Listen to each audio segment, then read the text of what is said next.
नमस्कार, मैं कुमार श्याम। आज मैं एक ख़ास खबर के साथ आपके बीच आया हूं। आपको बता दूं कि एक खबर आई है जी न्यूज़ से। जी न्यूज़ के 28 कर्मचारी कोरोना पॉजिटिव पाए गए हैं। यह कोई हमारे लिए मनोरंजक खबर नहीं है, दुखद खबर है। हम उनके स्वास्थ्य के बेहतर होने की कामना करते हैं। हम सोचते हैं कि कोई भी व्यक्ति अगर पॉजिटिव हो, बीमार हो, तो उसके प्रति हमें संवेदनशील रहना चाहिए। हम उनके प्रति सकारात्मक सोचें। उनकी कोई साजिश है ऐसा नहीं सोचना चाहिए।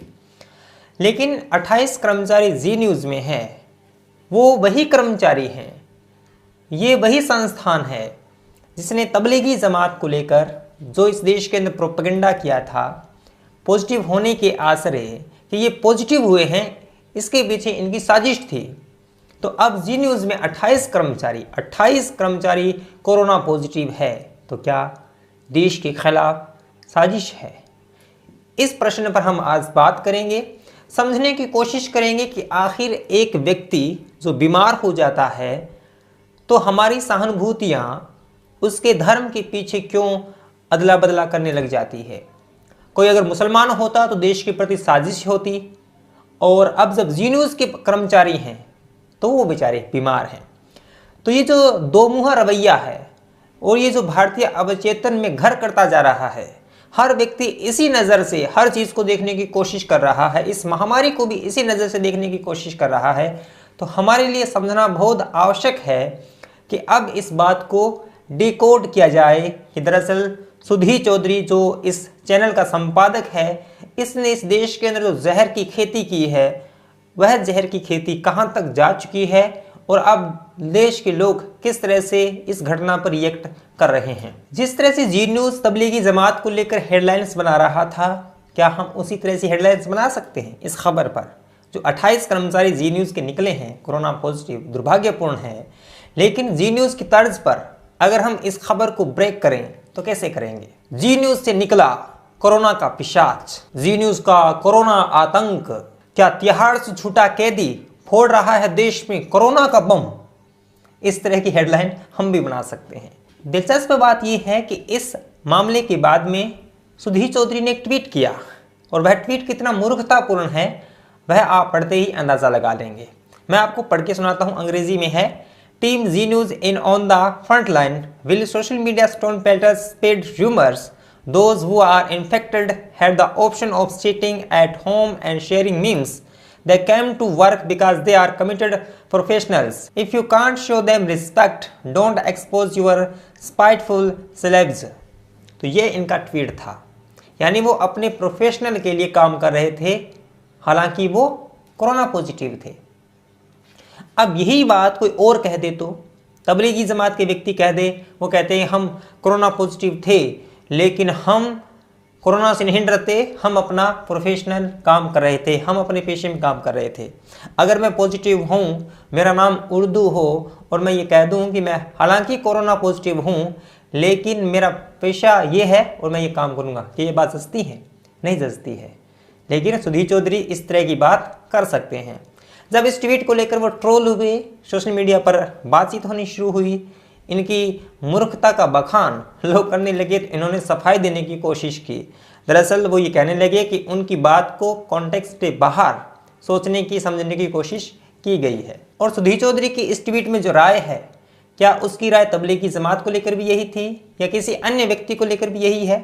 नहीं है, वो सिर्फ अपने लिए है। और जो 28 कर्मचारी कोरोना पॉजिटिव के बाद फ्रंटलाइन में काम कर रहे थे, अपना प्रोफेशनल से निभा रहे थे, तो मैं समझता हूँ कि भारतीय सरकार की जो गाइडलाइंस हैं, जो खुद को क्वारंटाइन करने की जो हिदायत है, उसका वो उल्लंघन करती हैं और एक तरह से वो अपराध की श्रेणी में आता है। तो क्या सुधी चौधरी का यह ट्वीट या उनकी जो मंशा अपराध की श्रेणी में नहीं आती है? ज़रूर आती है। उसके बाद उन्होंने एक ऑफिशियल स्टेटमेंट जारी किया, और उस ऑफिशियल स्टेटमेंट की आप जो पहली पंक्ति पढ़ेंगे उसमें एक बहुत ही दिलचस्प बात है, वो मैं आपको पढ़ के सुनाता हूँ। क्या कहते हैं? The global pandemic has now become a personal story for Zee news. मतलब कमाल है।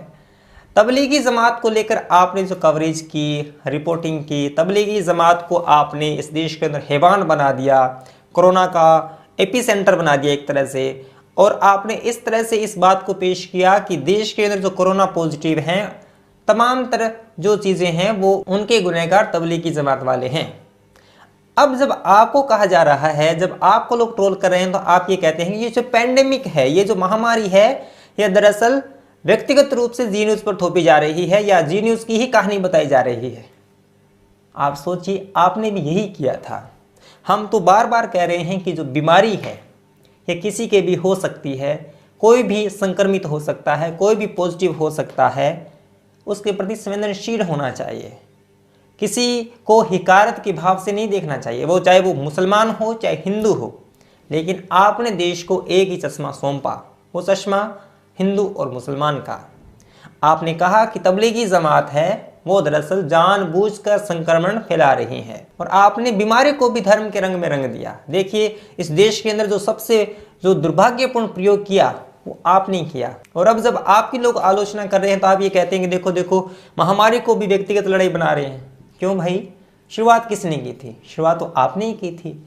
हम तो पहले से ही कह रहे हैं कि महामारी का कोई धर्म नहीं होता, लेकिन आपने धर्म ढूंढा। तो अब लोग जरूर आपकी आलोचना करेंगे, उसी तर्ज पर आलोचना करेंगे, उसी तर्ज पर हेडलाइंस बनाएंगे, उसी तर्ज पर आपको ट्रोल करेंगे, क्योंकि आपने इस पूरे मुल्क को ट्रोल किया है और पिछले 6-7 सालों से लगातार ट्रोल किया है। अब आपको अपने कर्मचारियों की चिंता होती है। कर्मचारी बेचारे काम करने के लिए आते हैं, उनके परिवार के लोग हैं, वो उनके प्रति चिंतित हैं। और आपने जो जहर बोया स्क्रीन से देश के कुछ लोगों के खिलाफ, क्या उनके बाल बच्चे नहीं हैं? क्या उनके परिवार वाले नहीं हैं? क्या उनको चिंता नहीं होती? क्या उनका जीवन खतरे में नहीं पड़ता? जब अपने पर आती है तब सारे परिप्रेक्ष्य खुल जाते हैं, सारी चीज़ें उजली हो जाती है। लेकिन दूसरे पर आपने जहर की खेती की, दूसरों के जीवन को असुरक्षित किया, वो आपने किया। मैं आपको बता देना चाहता हूँ, हम आज भी आपके 28 कर्मचारियों के प्रति संवेदनशील हैं। हम ये कहते हैं कि वो अगर संक्रमित हैं तो कोई बात नहीं है, उनको क्वारंटाइन किया जाए, उनका इलाज किया जाए, हम उनके बेहतर स्वास्थ्य की कामना करते हैं। लेकिन जो आप प्रोपेगेंडा रचते हैं, ये 28 कर्मचारी भी उस प्रोपेगेंडा में शामिल होते हैं। उनका भी कुछ शर्म करना लगता है। आप स्क्रीन पे जो कुछ भी देश को दिखा रहे हैं, आप तमाम लोग इसमें शामिल हैं। अब भी समय है कि आप संभलिए और सोचिए, अपने आप को उस जगह पर रख के देखिए। यदि आप किसी के प्रति रिपोर्टिंग कर रहे हैं, उसी तरह से आपके प्रति कोई रिपोर्टिंग करे तो आपका नज़रिया क्या होगा, ये समझने की बेहद आवश्यकता है। और जी न्यूज़ के प्रति जो असंवेदना दिखाई दे रही है सोशल मीडिया के अंदर, मैं समझता हूँ कि इस असंवेदना का, इस असंवेदनशीलता का सबसे बड़ा जो कारण है वो जी न्यूज़ खुद है। जी न्यूज़ खुद ने अपने प्रति इस हिकारत भाव को पैदा किया है। इसने 6 बरस लगाए हैं इस तमाम तरह चीज़ों को ईजाद करने में। अब आप एक पोस्टर ही देखिए, वो क्या कहते हैं कि मौलाना साद को संक्रमण फैलाने की सज़ा कब मिलेगी। क्या हम अब पोस्टर बना सकते हैं जिसमें ये लिखा हुआ हो कि सुधीर चौधरी को जी न्यूज़ में संक्रमण फैलाने की सज़ा कब मिलेगी? क्या बना सकते हैं? मैं समझता हूँ कि जो आप करते हैं वैसे ही लोग करेंगे। ज़रूर आपकी भाषा में आलोचना होगी। आप जी न्यूज़ के कार्यक्रम देखें, उनकी तमाम तरह की डिबेट देखें, तमाम चीज़ों में बस तबलीगी जमात, तबलीगी जमात और तबलीगी जमात, हिंदू, मुसलमान, पाकिस्तान, और कुछ नहीं है। तो दोस्तों, आपको समझना है, आपको संवेदनशील होना है, आपको हर प्रकार से सकारात्मक सोचना है। ये कुछ भी करें, हम इस देश को संभाल कर रखना है। और दोस्तों, आपको बता दूं कि मैं खबरी नामक ऑडियो चैनल पर भी काम करता हूं। वहां पर मैं जो यहाँ नहीं लेकर आता वो मैं वहां लेकर आता हूं।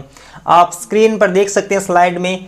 आप मेरे पेज पे जाएं, उसको फॉलो करें। वहां पर मेरे ऑडियो आते हैं, उन्हें सुनें और अपने दोस्तों के साथ शेयर भी करें। लिंक मैं डिस्क्रिप्शन में डाल रहा हूं। नाम है खबरी। आपको यह वीडियो कैसा लगा ज़रूर बताएं। आप मुझे फेसबुक, ट्विटर, इंस्टाग्राम पर फॉलो कर सकते हैं। चैनल पे नए हैं तो सब्सक्राइब करना न भूलें। पास ये एक बेल आइकन है, उसको दबा दें ताकि नया वीडियो अपलोड होते ही आपको सूचना मिल जाएगी। यदि आपको लगता है कि मेरा काम बेहतर हो, आप मुझे सपोर्ट कर सकते हैं। सब्सक्राइबर के पास एक ज्वाइन का बटन है, उस पर क्लिक करके आप कुछ धनराशि दे सकते हैं। इसके अलावा पेट्रियन पेज पर जाकर भी सपोर्ट कर सकते हैं, उसका लिंक मैंने डिस्क्रिप्शन में डाल दिया है। मिलेंगे अगली वीडियो में, तब तक के लिए धन्यवाद। सब्सक्राइब कीजिए कुमार शाम यूट्यूब चैनल को और बेल आइकन भी दबाना न भूलें। सब्सक्राइब कीजिए कुमार शाम यूट्यूब चैनल को और बेल आइकन भी दबाना न भूलें।